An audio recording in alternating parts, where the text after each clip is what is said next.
Hello and welcome back to my channel Learner and Informer. This is Pronoy.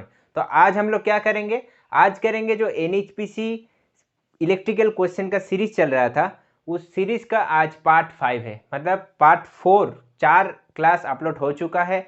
अभी तक अगर आप लोग नहीं देखे हैं तो EEMCQ प्लेलिस्ट में जाके चेक कीजिए, या तो डिस्क्रिप्शन बॉक्स में भी लिंक मिल जाएगा, वहाँ पर जाकर आप लोग चेक कीजिए, मिल जाएगा बाकी जितना भी वीडियो है। ठीक है, तो अभी तक अगर आप लोग चैनल को सब्सक्राइब नहीं किए तो चैनल को सब्सक्राइब कर लीजिए, नोटिफिकेशन बेल को ऑन कर लीजिए और दोस्तों के साथ शेयर कर दीजिए। तो चलिए आज का वीडियो स्टार्ट करते हैं।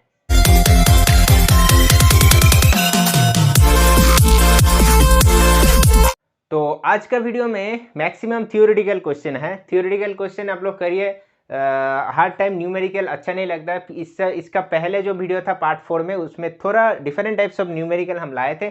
तो आज भी है एक दो न्यूमेरिकल, 2 या 3 ऐसे कुछ न्यूमेरिकल है, लेकिन थियोरेटिकल क्वेश्चन ज़्यादा है। ठीक है, तो पहला क्वेश्चन देखिए स्क्रीन में क्या है। पहला क्वेश्चन है material used for making knife switch is. कौन सा मटेरियल यूज किया जाता है नाइफ स्विच को बनाने में? तो ऑप्शन है निकल, एल्यूमिनियम, ब्रास एंड नाइक्रोम। तो नाइफ स्विच को मेकिंग करने के लिए यूज किया जाता है ब्रास। ठीक है, ऑप्शन नंबर सी इसका आंसर हो जाएगा। तो नेक्स्ट क्वेश्चन देखिए। नेक्स्ट क्वेश्चन है a fuse is never inserted in. एक फ्यूज को कभी भी नहीं डाला जाता है किसमें? Neutral wire, negative of DC circuit, positive of DC circuit और फेज लाइन। कभी भी डाला नहीं जाता है, डाला नहीं जाता है न्यूट्रल वायर में। न्यूट्रल वायर में क्यों डाला नहीं जाता है? देखिए वो उसका काम क्या है, फ्यूज का जो जितना भी इलेक्ट्रिकल एप्लियंसेस रहता है, वो इलेक्ट्रिकल एप्लियंस में ज़्यादा मतलब हाई करंट ना जाए, उसको रोकना ही काम है फ्यूज का। ठीक है, तो अगर फ्यूज को न्यूट्रल में हम लगा देंगे तो उसका काम तो नहीं कर पाएगा।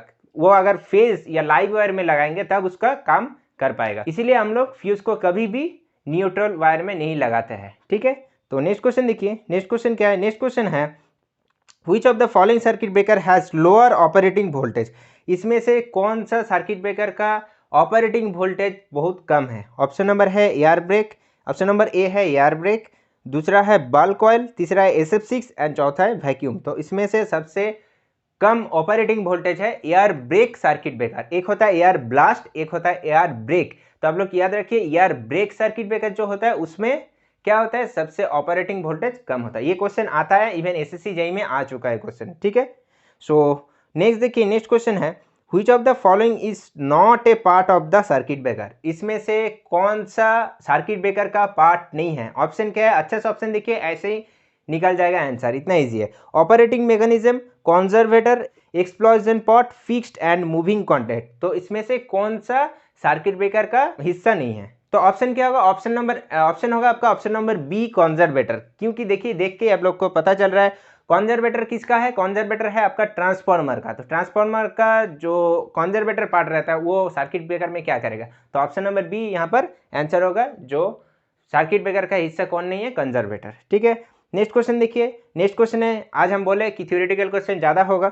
सो electrostatic instrument are suitable for the measurement of. Electrostatic जो इंस्ट्रूमेंट होता है क्या मेजर करने के लिए सुटेबल होता है? तो ऑप्शन क्या है? AC and DC voltage, AC voltage and current, DC voltage and DC current, AC and DC current. कौन सा आंसर होगा? आंसर क्या होगा? इलेक्ट्रोस्टैटिक इंस्ट्रूमेंट यूज किया जाता है AC एंड DC वोल्टेज दोनों में। मतलब ऑप्शन नंबर ए इसका आंसर हो जाएगा। ठीक है, और इलेक्ट्रोस्टैटिक जो इंस्ट्रूमेंट हम पिछला दिन भी बोले थे, 3 टाइप का डैम्पिंग होता है, जिसमें इंपॉर्टेंट जो 3 है एग्जाम में ज़्यादा ही आता है, air friction, fluid friction and eddy current. तो एयर फ्रिक्शन में क्या यूज होता है? एयर फ्रिक्शन डैम्पिंग कौन सा इंस्ट्रूमेंट में यूज करते हैं हम लोग? Moving iron and electrodynamometer. Fluid friction किस में? ये जो क्वेश्चन है इलेक्ट्रोस्टैटिक मीटर में। और तीसरा क्या है? तीसरा है आपका एडी करंट। वो किस में यूज किया जाता है? यूज किया जाता है PMMC मीटर में, मतलब परमानेंट मैग्नेट मूविंग कॉइल। ठीक है, सो नेक्स्ट क्वेश्चन देखिए। नेक्स्ट क्वेश्चन क्या है? नेक्स्ट क्वेश्चन है आपका स्क्रीन में देखिए, which instrument is the cheapest disregarding the accuracy. इसमें से जो ऑप्शन दिया है PMMC, moving iron, electrodynamometer and rectifier, इसमें से कौन सा इंस्ट्रूमेंट चीपेस्ट है, मतलब सबसे सस्ता है डिसरिगार्डिंग एक्यूरेसी? अगर एक्यूरेसी के दिख से हम लोग देखें तो कौन सा इंस्ट्रूमेंट सबसे चीपेस्ट है? तो ऑप्शन क्या होगा आपका यहाँ पर? मूविंग आयरन सबसे चीपेस्ट है। देखिए, तो ऑप्शन नंबर बी इसका आंसर हो जाएगा। नेक्स्ट क्वेश्चन देखिए, नेक्स्ट क्वेश्चन क्या है, नेक्स्ट क्वेश्चन है अभी एक न्यूमेरिकल है। क्वेश्चन है the magnetic field intensity in a material whose relative permeability is 1। Relative permeability यहाँ पर दिया है। रिलेटिव परमिएबिलिटी क्या होता है, म्यू आर। म्यू आर यहाँ पर होता है 1 और म्यू जीरो क्या होता है, म्यू जीरो होता है आपका एब्सोल्यूट परमिएबिलिटी।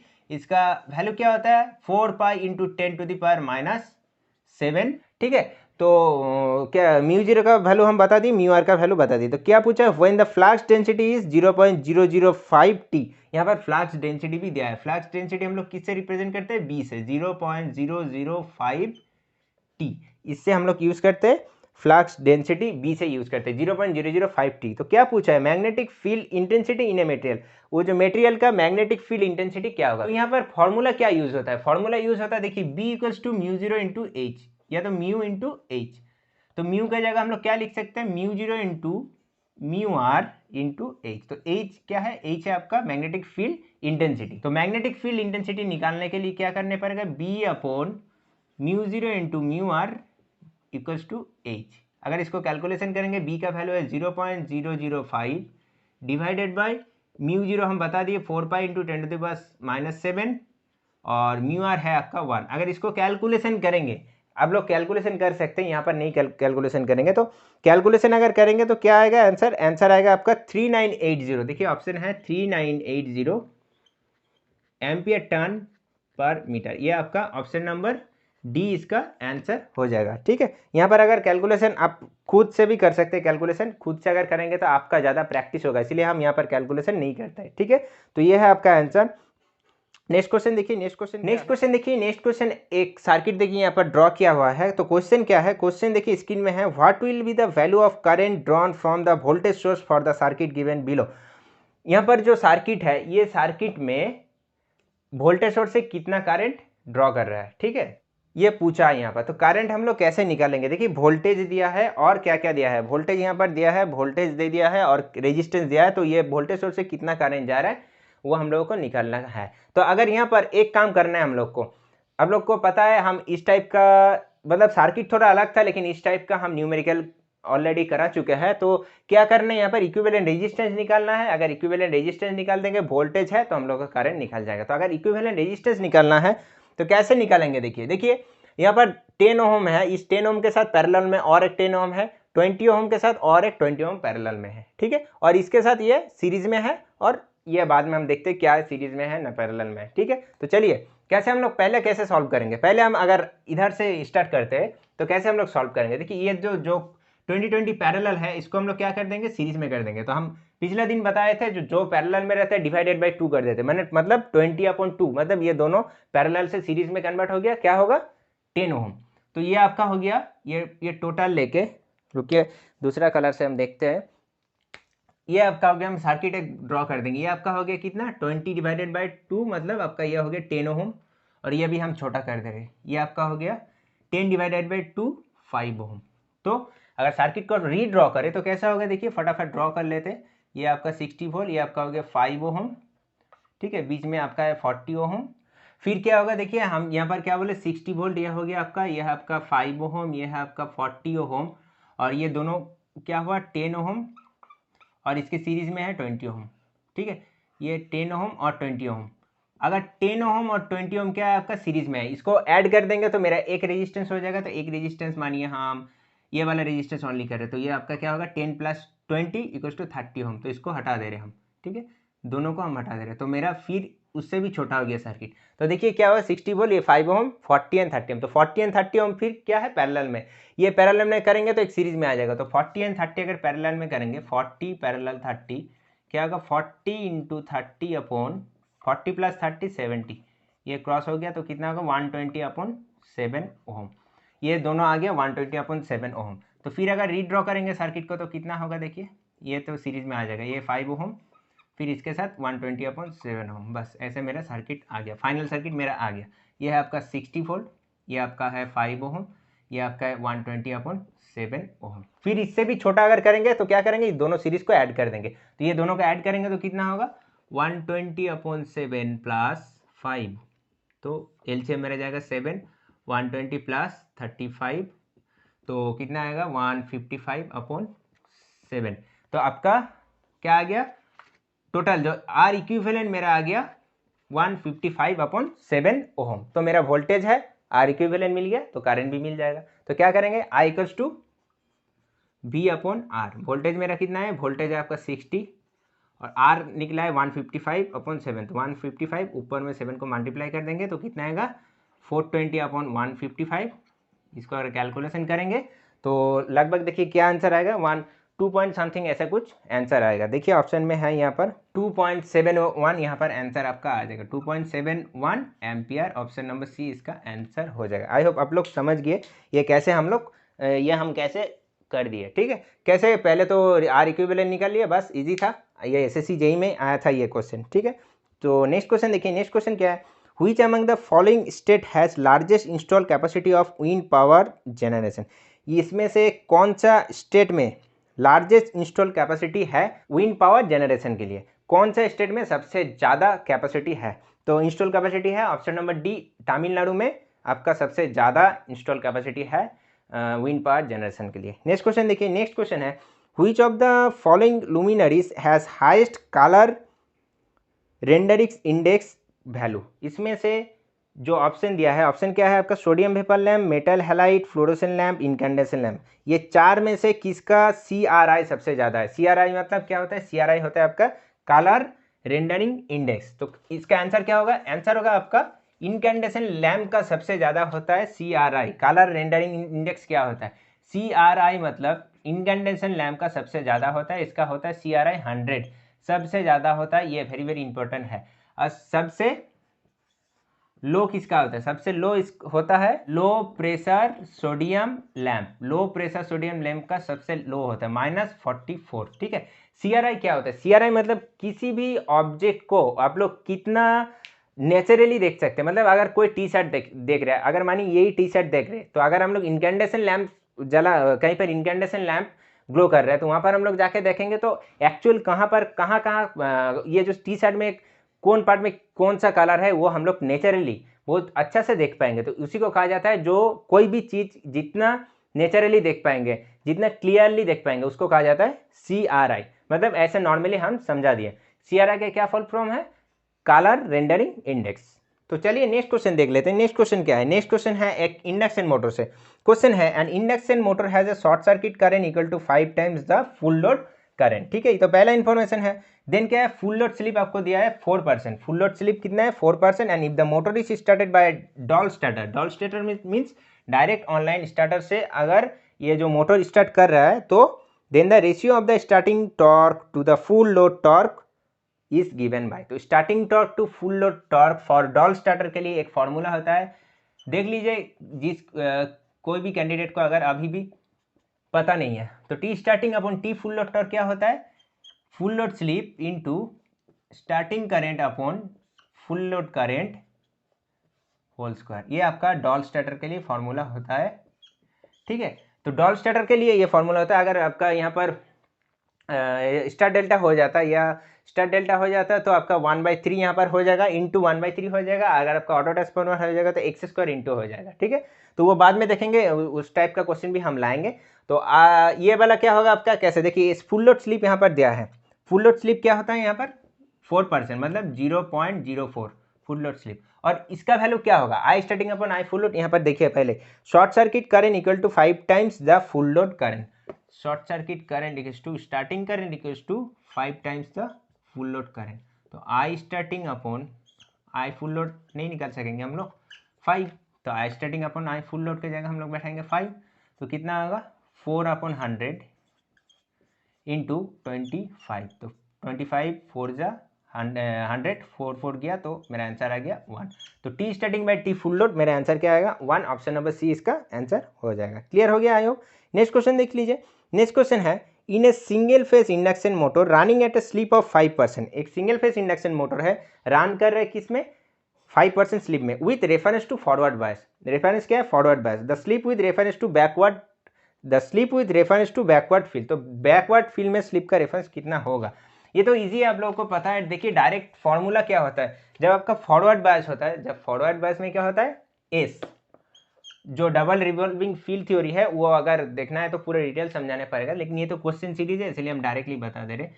ये फॉरवर्ड क्या है आपका, फॉरवर्ड फील्ड में क्या होता है आपका एस, और बैकवर्ड फील्ड में कितना होता है 2 माइनस एस। एस क्या है, एस आपका है स्लिप, तो स्लिप का वैल्यू यहाँ पर दिया है 2 माइनस कितना होगा, स्लिप है 5%, 0.05, तो इसको अगर माइनस करेंगे तो मेरा आंसर आएगा 1.95%। ऑप्शन नंबर सी इसका आंसर हो जाएगा। क्लियर। बैकवर्ड स्लिप क्या होता है, बैकवर्ड स्लिप होता है आपका 2 minus S, and forward slip क्या होता है आपका ओनली एस।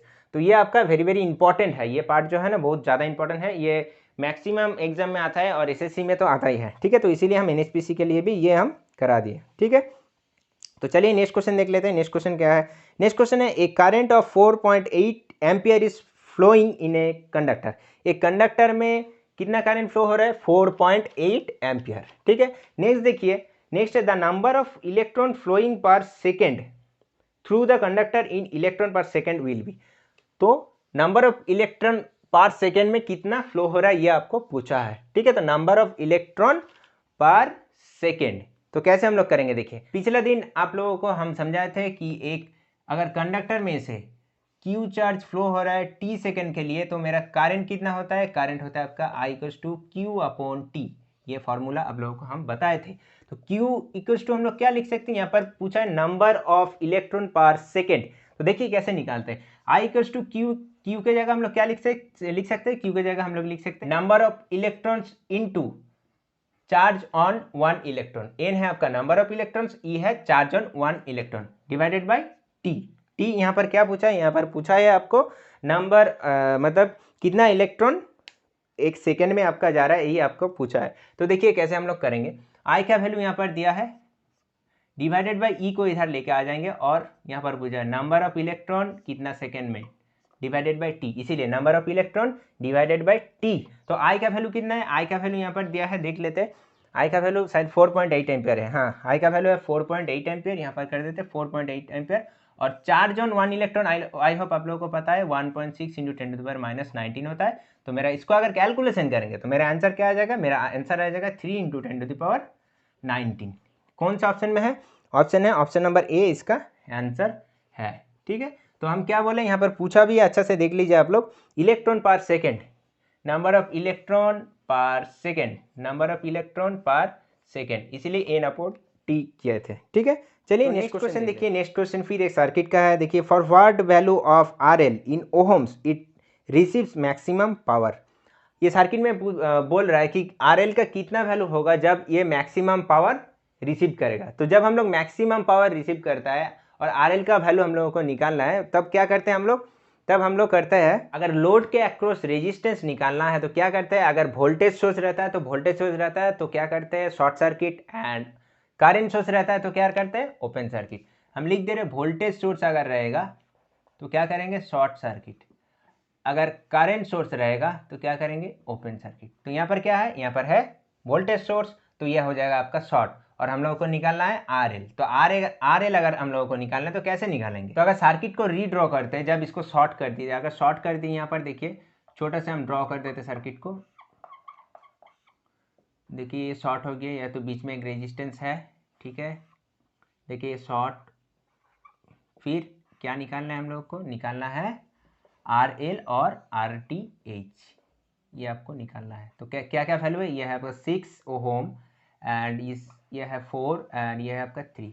तो क्या है, इधर से अगर हम लोग कैलकुलेट करेंगे तो ये दोनों क्या हो गए, ये दोनों यहाँ पर अगर ये दोनों हो गया आपका पैरेलल में, तो 3 पैरेलल 6 अगर करेंगे तो कितना आएगा, 3 इंटू 6 अपॉन 3 प्लस 6 9, तो 3 3 ज़ा 9, 3 2 ज़ा 6। तो ये दोनों पैरेलल में था, ये दोनों को पैरेलल कनेक्शन से हम लोग सीरीज में करें तो क्या होगा 2 ओम, और यहाँ पर अगर 2 ओम हो गया, ये 2 और ये 4, ये दोनों क्या है सीरीज में। अगर किसी का दिक्कत हो रहा है तो हम अलग से एक छोटा सा फिगर ड्रॉ कर दे रहे कि कैसे 2 और 4 आप बोल रहे हैं। तो देखिए ये दोनों क्या हम बोले पैरेलल में, ये दोनों ये पैरेलल से हम लोग क्या कर लिए सीरीज में, तो क्या हो गया देखिए सीरीज में हो गया 2 ओम, ये भी है आपका 4 ओम, बस ये तो आपका शॉर्ट सर्किट है। ठीक है, ये आपका क्या 2 ओम, ये आपका हो गया 4 ओम, और ये तो आपको निकालना है आर थेवेनिन और आर एल।